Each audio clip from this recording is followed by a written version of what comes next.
I'm senior neighborhood reporter Bobby Portavant, and you know, right now is the time that everything is starting to bloom and buzz, but you might not see as many bees here in the state of Texas or across the country. You may remember me telling you last week about a Central Texas beekeeper who's working to save the bees and on a mission to save our own ecosystem. Well, now her voice is being heard by one of our top state officials, Texas Ag Commissioner Sid Miller. Just last Thursday, we shared the story of Melinda Richardson Sheffield, who owns Richardson Bee Farm.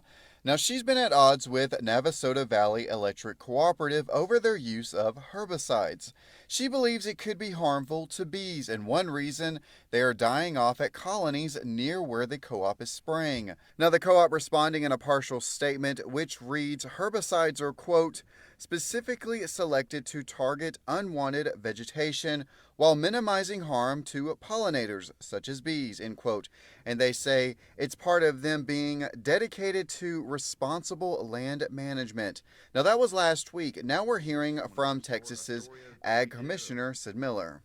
The lady reached out to me here at the Texas Department of Agriculture. She was requesting help. She didn't know what to do. She wasn't that familiar with the complaint process.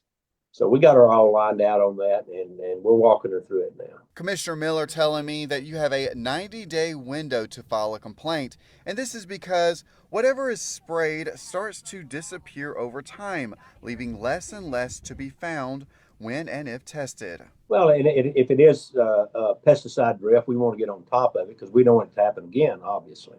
So, yeah, we're working with her. We're doing everything we can to help her resolve the issue and identify it.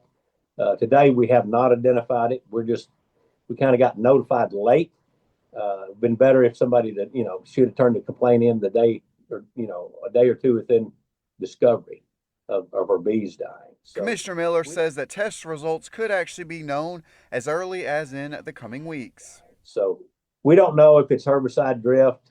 I'm not pointing the fingers at anyone. He says there's a bigger picture here to be talking about. The bee industry as a whole across the country is in, quote, turmoil right now, and there's not a real explanation as to why. What I do know is there's a nationwide problem of a kill off of over 60%.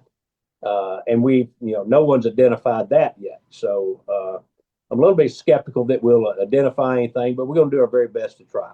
Now, I also followed up with Melinda to see what she's having to say today and what she's also working on. And you can also read more from Commissioner Miller and what he's having to say about bees here in our own state and across the country. All those details inside this web story right now on our website, KXXV.com.